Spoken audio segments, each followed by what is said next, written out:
Hello दोस्तों, हमारे YouTube channel में आपका स्वागत है। हमारा उद्देश्य लोगों को सोलर के प्रति जागरूक करना है। इस वीडियो के माध्यम से हम आपको अपने घर के लिए सोलर की पूरी कैलकुलेशन के बारे में बताएंगे कि हमें कौन सा सोलर पीसीयू लेना चाहिए, कितने वाट का सोलर पीसीयू लेना चाहिए, उसकी कैपेसिटी क्या होनी चाहिए, कितने एम्पियर की बैटरी लगाना चाहिए, कितना पैनल लगाना चाहिए। हमने पिछली वीडियो के अंदर कैसे पैनल इंस्टॉल करते हैं उसकी भी वीडियो शेयर करी है। तो इस वीडियो में आप अंतिम तक देखिए और सीखिए कि अपने घर के लिए हम सोलर किस तरह से डिजाइन कर सकते हैं। तो इस वीडियो के माध्यम से आप सोलर की पूरी जानकारी ले पाएंगे। इस वीडियो को आप काट काट के ना देखिए, इसको पूरे अंतिम तक देखिए, तभी आपको इस वीडियो के बारे में पूरा कैलकुलेशन समझ में आ पाएगा। हमने इसके अंदर एक कोई कस्टमर है, उसकी अलग अलग रिक्वायरमेंट है। डे के अंदर वो सीलिंग फैन दो 80 वाट के प्रत्येक सीलिंग फैन है। टोटल 160 वाट के दो फैन चलाना चाहता है। एक वॉशिंग मशीन दिन में यूज करना चाहता है 350 वाट का। एक टीवी 150 वाट का दिन में यूज करना चाहता है। तो उसका टोटल डे लोड है वो 660 वाट का लोड होता है। नाइट का जो लोड है वो एलईडी बल्ब 5 जलाना चाहता है प्रत्येक 20 वाट का। तो बल्ब का जो टोटल लोड है वो 100 वाट हो गया। एक सीलिंग फैन है वो दिन में भी चलाना चाहता है और रात में भी, तो 160 वो हो गया। एक फ्रिज 190 लीटर का 300 वाट हम उसका लोड ले लेते हैं। तो टोटल का नाइट लोड 560 है, दिन का 660 है। तो हम उसके टोटल लोड की बात करें, 660 उसका डे लोड प्लस में नाइट लोड 560 वाट। लेकिन यहाँ पे 160 वाट जो सीलिंग फैन है वो दिन में भी यूज कर रहा है, नाइट में भी यूज कर रहा है। तो उसमें से हमने 160 कम कर दिया, तो टोटल लोड 1060 वाट का लोड उसका आ जाता है। अब उसकी रिक्वायरमेंट है कि मुझे 3 घंटे का बैकअप चाहिए और कितना पैनल लगाना चाहिए। तो वो एक कंप्लीट सोलर सॉल्यूशन के बारे में हम इसका डिस्कस करेंगे एक एग्जांपल लेके। तो इसके अंदर हम सबसे पहले जो 1060 वाट कस्टमर का लोड है उसके अकॉर्डिंग सिस्टम को डिजाइन करेंगे। हमेशा ध्यान रहे, जैसे कस्टमर का 1060 वाट का लोड है, हमेशा ध्यान रहे हमें 20% एक्सेस लोड लेके चलना है। क्योंकि किसी कंडीशन में कोई एक्सेस लोड या सर्ज करंट की वजह से सिस्टम ओवरलोड में ना जाए, इसलिए हम इसमें 20% एक्सेस लोड कर लेते हैं। तो हमारा टोटल लोड 1272 वाट का हो जाता है। अब हमारे जितने भी सोलर पीसीयू आते हैं सब वीए की कैपेसिटी में आते हैं, इसलिए हम इसको वाट को वीए में कन्वर्ट करने के लिए पावर फैक्टर से डिवाइड कर देते हैं। तो 1272 डिवाइडेड बाय 0.8, तो हमारा 1590 वीए का सिस्टम आता है। लेकिन हमारे पास जो मार्केट में मिल जाता है आसानी से आपको 1600 वीए 24 वोल्ट का सोलर पीसीयू मिलेगा। तो आपका ये यहाँ पे फाइनल सिलेक्शन हो जाता है कि इस लोड को रन करने के लिए मुझे जो सिस्टम की रिक्वायरमेंट है वो 1600 वीए 24 वोल्ट का सोलर पीसीयू लेना है। ठीक है, इस तरह हम सबसे पहले लोड के अकॉर्डिंग सोलर सिस्टम को सिलेक्ट कर लेंगे। सोलर सिस्टम सेलेक्ट करने के बाद अब हमें जो रिक्वायरमेंट है कि हमें बैकअप कैसे कैलकुलेट करें। तो जो हमारा बैकअप का फॉर्मूला होता है वो सबसे पहले हमें जो कस्टमर का रिक्वायरमेंट था हमारा वो 3 आवर्स का रिक्वायरमेंट था 1060 वाट के ऊपर। तो जो हमारी बैटरी एज कैलकुलेशन का फॉर्मूला होता है IDC multiply by number of hours divided by K factor. तो यहाँ पे के फैक्टर है वो utilization factor of the battery, जो साइड में आपको एक स्लाइड दिया हुआ है।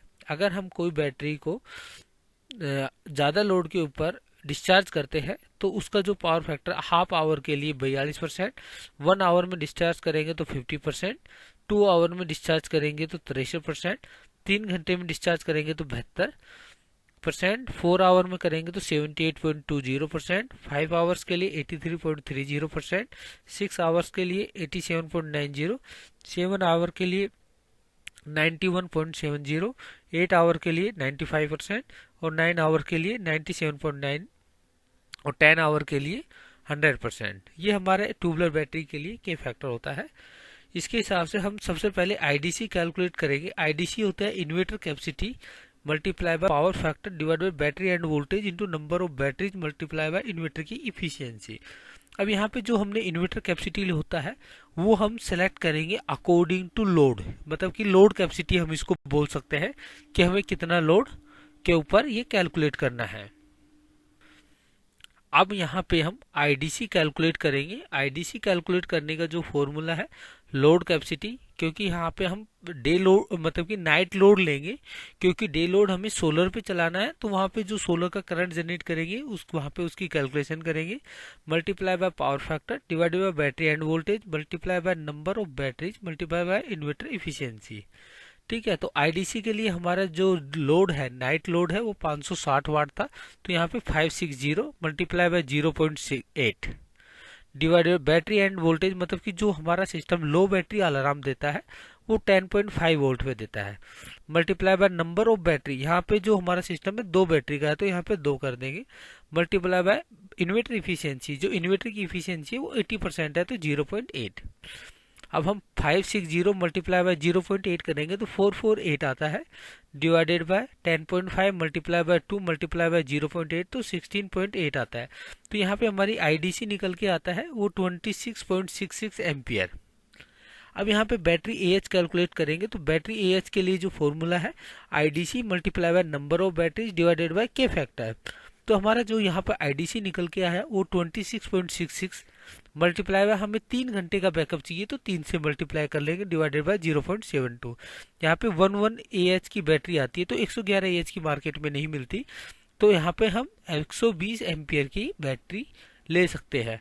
तो दूसरा हमारे यहाँ से निकल के आया कि हमें जो बैटरी लगानी है वो 120 एम्पियर की 2 बैटरी लगानी है। जो सिस्टम आया था हमारा वो 1600 VA 24 वोल्ट का। अब तीसरा कैलकुलेशन आता है कि हमें पैनल कितने लगाने हैं, तो नेक्स्ट में हम इसमें पैनल की कैलकुलेट करेंगे। यहाँ पे हम पैनल की कैलकुलेशन के लिए सबसे पहले हम जो निकालेंगे कि डे टाइम में जो हम लोड चला रहे थे 660 उसके अकॉर्डिंग जो हमें करंट की रिक्वायरमेंट है, क्योंकि यहाँ पे 24 वोल्ट का सिस्टम है इसलिए हमने इसको 24 से एवरेज डिवाइड कर लिया है, तो 27.5 एम्पियर उसे डे टाइम में सोलर के करंट चाहिए ताकि वो 660 वाट का लोड चला सके। प्लस में current required for battery charge, battery charge करने के लिए जैसे हमारे पास 120 एम्पियर की बैटरी है 24 वोल्ट में, तो उसको रेटेड 10 एम्पियर से करंट देते हैं, तो एटलीस्ट उसे 12 मतलब कि जैसे हमने सोलर के लिए C10 रेटिंग लिया है तो इससे 10 से डिवाइड कर दिया तो 12 एम्पियर उसे बैटरी को चार्ज होने के लिए चाहिए। तो टोटल सोलर करंट रिक्वायर्ड है 27.5 प्लस में 12 मतलब 39.5 एम्पियर उसे सोलर के लिए चाहिए जो डेट लोड को चला सके प्लस में बैटरी को चार्ज कर सके। हम जानते हैं कि जो एक पैनल होता है 335 वाट का वो अप्रोक्सीमेट 9 एम्पियर का करंट देता है। हम लास्ट में जो पैनल का वीडियो रखेंगे उसके अंदर हमने आपको पैनल का करंट भी कैलकुलेशन सिखाएंगे। तो यहाँ पे जो एवरेज 9 एम्पियर करंट होता है तो यहाँ पे हमारा 13.9 डिवाइडेड बाय 9 मतलब 4.38 मतलब 4 पैनल की हमें यहाँ पे आवश्यकता होती है। एक पैनल 335 है तो 4 पैनल हमारा 1340 वाट का हमें सोलर पैनल चाहिए जो हमारे दिन के लोड को चला ले प्लस में बैटरी को चार्ज कर ले। अब यहाँ पे जो कस्टमर का यहाँ पे हमने दिखाया था कि डे लोड 640 था, उसके हिसाब से हमने ये पैनल उठा लिया 12 एम्पियर चार्जिंग के लिए, तो टोटल इस हिसाब से हम सोलर पैनल का सिलेक्शन कर लेंगे। तो अब हमारा तीनों कैलकुलेट होकर आ गया कि इस कस्टमर का जो सॉल्यूशन के लिए हमने एग्जांपल लिया उसके लिए 1600 VA का सिस्टम 24 वोल्ट में 120 AH की 2 बैटरी और 1340 वाट हमें पैनल का रिक्वायरमेंट होगा। तो जो फाइनल सॉल्यूशन आया हमारा solar PCU 1600 VA 24 volt, battery capacity 120 2 और पैनल कैपेसिटी 335 के 4 पैनल। इस तरीके से हम अपने घर के लिए according to load same calculation की तरह हम अपने घर के लिए सोलर कंप्लीट डिजाइन कर सकते हैं कि हमें एक ऐसा सोलर सॉल्यूशन लेना चाहिए जो हमारी रिक्वायरमेंट है उसको फिल कर ले, या कोई हमारा डीलर भाई हो और उसको कैलकुलेशन करना हो, कोई कस्टमर हो, उसको इस तरीके से वो आसानी से उसे समझा सकता है कि उसको कौन सा पैनल लगाना चाहिए, कितने वाट के पैनल लगाना चाहिए, कितने एम्पियर की बैटरी लगाना चाहिए। तो इस तरह से आप कंप्लीट एक अपने घर के लिए सोलर का सॉल्यूशन सेलेक्ट कर सकते हो। इस छोटी सी वीडियो के माध्यम से हम आपको सोलर की कैलकुलेशन के बारे में बताया कि हम कैसे सिस्टम का सिलेक्शन करते हैं। इस वीडियो को शेयर करें, सब्सक्राइब करें और बेल आइकन को प्रेस करें। Thank you.